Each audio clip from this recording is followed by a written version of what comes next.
নমস্কার বন্ধুরা, শিবাঙ্গিস cooking and লাইফস্টাইলে সকলকে স্বাগত জানিয়ে আজকে আমি আমার রেসিপিটা শুরু করছি। আজকে আমি করব ধাবা স্টাইলে চানা মশলা। তো দেখে নেব রেসিপিটা করতে আমি কী কী নিয়েছি, কিভাবে করেছি। একদম সিম্পল, কোনো কিছু আলাদাভাবে কিছু নেই, শুধু একটা মশলা আমি সিক্রেট তৈরি করেছি, সেটা আমি বলে দেবো। এই চানা মশলা লুচি, রুটি, পরোটা সবের সাথেই কিন্তু খুব ভালো যাবে। তো আর কথা না বাড়িয়ে আর বেশি বকবক না করে দেখে নেব আমি কিভাবে তৈরি করেছি আজকে ধাবা স্টাইলে চানা মশলা। তো চলুন, সঙ্গে থাকবেন, স্কিপ করে কেউ এগিয়ে যাবেন না। আর হ্যাঁ, আর একটা কথা বলে রাখি, যদি আপনি আমার চ্যানেলে নতুন হন, চ্যানেলটি অবশ্যই সাবস্ক্রাইব করার অনুরোধ রইল। আর পাশে থাকা বেল বাটনটি অবশ্যই প্রেস করবেন, যাতে নোটিফিকেশান সবার আগে আপনার কাছে পৌঁছে যায়। আর লাইক, শেয়ার, কমেন্টস করতে কিন্তু একদমই ভুলবেন না। তো চলে এসেছি মেন রেসিপিতে। আমি কাবলি ছোলাটা সারা রাত্রি ভিজিয়ে রেখে দিয়েছিলাম ওভারনাইট। এখন একটু লবণ দিয়ে কাবলি ছোলাটা আমি সেদ্ধ করে নেব। এক একটা ছোলা কিন্তু এক এক রকম হয়, একটু খুলে দেখে নেবেন দুটো সিটি মারার পর যে সেদ্ধ হয়েছে কি না। আমার কিন্তু দুটো সিটি মারাতে সেদ্ধ হয়ে গিয়েছিল। তো একটু লবণ দিয়ে দিলাম। এখন অল্প পরিমাণ জল দিয়ে প্রেশারটা আটকে আমি সেদ্ধ করে নিচ্ছি। এখন আমি মশলাগুলোকে রেডি করে নিচ্ছি। নিয়ে নিয়েছি আদা, পরিমাণটা লিখে দিয়েছি। নিয়ে নিয়েছি একটা বড় সাইজের পেঁয়াজ আর একটা ছোট সাইজের গোটা রসুন। এইগুলো কিন্তু আমি তিনটে বেটে নেব। আর নিয়ে নিয়েছি একটা বড় সাইজের পেঁয়াজ কুচি করে কেটে নিয়েছি। তো এখন কড়াই বসিয়ে দিয়ে 3 টেবিল চামচ সর্ষের তেল দিয়ে দিচ্ছি। তেল গরম হওয়াতে আমি দিয়ে দিয়েছি অল্প পরিমাণ জিরে আর একটা তেজপাতা। এটা কিন্তু ফোড়নের জন্য ব্যবহার করছি। হালকা সেন্ট ওঠার পরই আমি দিয়ে দিয়েছি পেঁয়াজ কুচিটা।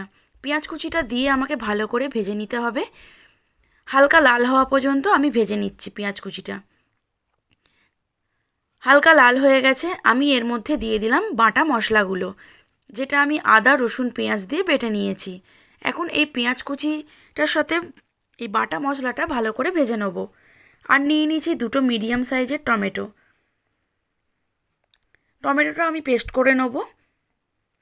তো মশলাটা কিন্তু আমার প্রায় ভাজা হয়ে এসেছে, কাঁচা ভাবটা কেটে গেছে। তো এর মধ্যে দেখুন তেলটা ছেড়ে উঠেছে। তো এর মধ্যে দিয়ে দিলাম টমেটো দুটো পেস্ট করে রেখেছিলাম, সেই পেস্টটা। এখন টমেটো পেস্ট দিয়ে ভালো করে নাড়াচাড়া করে নিতে হবে যতক্ষণ পর্যন্ত কাঁচা গন্ধটা না যাচ্ছে। ভালো করে নেড়ে চেড়ে নেব টমেটোটা দিয়ে, যতক্ষণ পর্যন্ত তেল না ছাড়ছে মশলার গা থেকে ততক্ষণ পর্যন্ত কিন্তু নাড়তে হবে। এখন স্বাদ মতো একটু লবণ দিয়ে দিলাম। যেহেতু আমার কাবলি ছোলাতে লবণ দেওয়া আছে, সেহেতু আমি অল্প পরিমাণে লবণটা অ্যাড করেছি। এখন দিয়ে দিচ্ছি 1 টিস্পুন হলুদ গুঁড়ো, 1 টিস্পুন লঙ্কা গুঁড়ো, 1 টিস্পুন কাশ্মীরি লঙ্কা গুঁড়ো, জাস্ট কালারটা হওয়ার জন্য দিচ্ছি।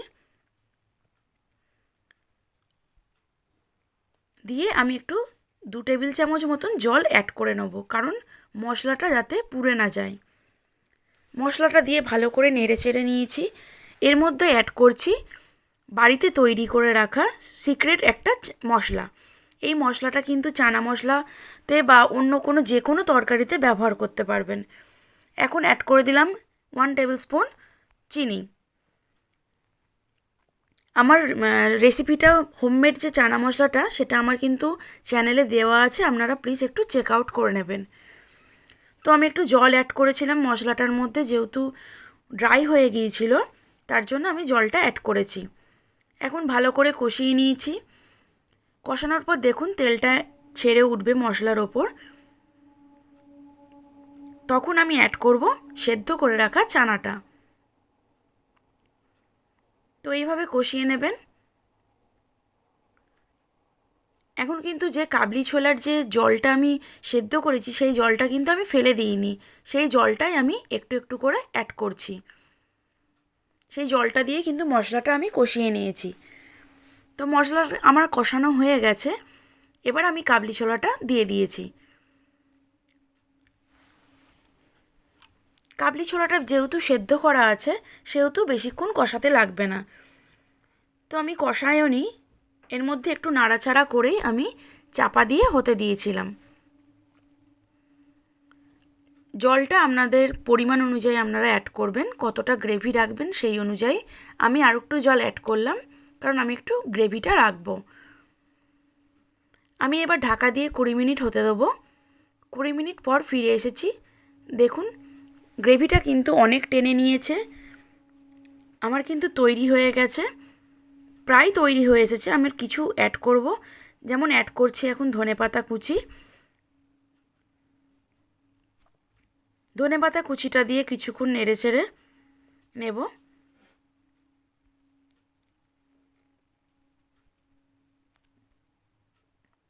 একদমই সিম্পলভাবে কিন্তু ঘরোয়া উপায়ে আমি এই চানা মশলাটা তৈরি করেছি। আপনারাও চেষ্টা করবেন বাড়িতে মশলাটা করে নেওয়ার, তাহলে কিন্তু সুবিধা হবে আর খেতেও কিন্তু খুব টেস্টি হবে। তো আমি একদম আস্তে আস্তে ফুটিয়ে নিচ্ছি চানা মশলাটাকে। আমি আরও একটু গ্রেভিটা শুকিয়ে নিচ্ছি।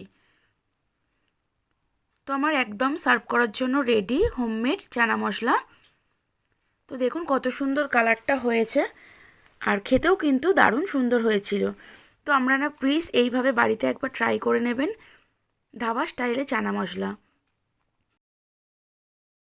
আর সিক্রেট মশলার যে চানা মশলাটা আমি তৈরি করেছি সেটার লিঙ্ক আমি আই বাটনে দিয়ে দেবো, আপনারা প্লিজ একটু চেক আউট করে নেবেন।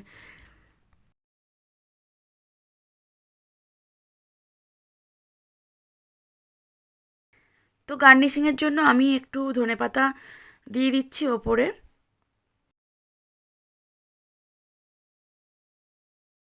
তো আমি পেঁয়াজটা গোল করে কেটে নিয়েছি, নিয়ে জাস্ট সাজানোর জন্য আমি এটা দিয়ে দিচ্ছি ওপরে। তো ভিডিওটা যদি আজকের আমার ভালো লেগে থাকে, চ্যানেলটি অবশ্যই সাবস্ক্রাইব করবেন, লাইক করবেন, শেয়ার করবেন, আর কমেন্টস করে জানাতে ভুলবেন না কেমন হয়েছিল আজকের রেসিপিটা। আর আপনারাও বাড়িতে একবার অবশ্যই ট্রাই করবেন, ট্রাই করে আমাকে কমেন্টসে ফিডব্যাক দেবেন যে কেমন লেগেছে আপনাদের। আর যদি নতুন হন আপনারা অবশ্যই আমার পাশে থাকবেন, আপনাদের সাপোর্ট ছাড়া আমার এগোনো কিন্তু কখনোই সম্ভব নয়। প্লিজ প্লিজ আমার ভিডিওটা অনেক অনেক শেয়ার করবেন, আপনাদের কাছে রিকোয়েস্ট রইল, আর পুরো ভিডিওটা দেখার অনুরোধ রইল। তো কেমন দেখতে হয়েছে অবশ্যই কমেন্টসে লিখে জানাবেন।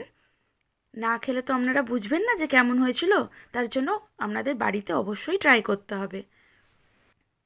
তো আমার একদম তৈরি ধাবা স্টাইলে চানা মশলা, এটা রুটি, লুচি, পরোটার সাথে খুব ভালো যাবে, আপনারা অবশ্যই ট্রাই করবেন। আজকের ভিডিওটা এই পর্যন্তই, আবার দেখা হবে অন্য কোনো দিন অন্য কোনো রেসিপির সাথে। ততক্ষণ খুব ভালো থাকবেন, সুস্থ থাকবেন এবং সবাইকে ভালো রাখবেন। পুরো ভিডিওর সঙ্গে থাকার জন্য অসংখ্য ধন্যবাদ।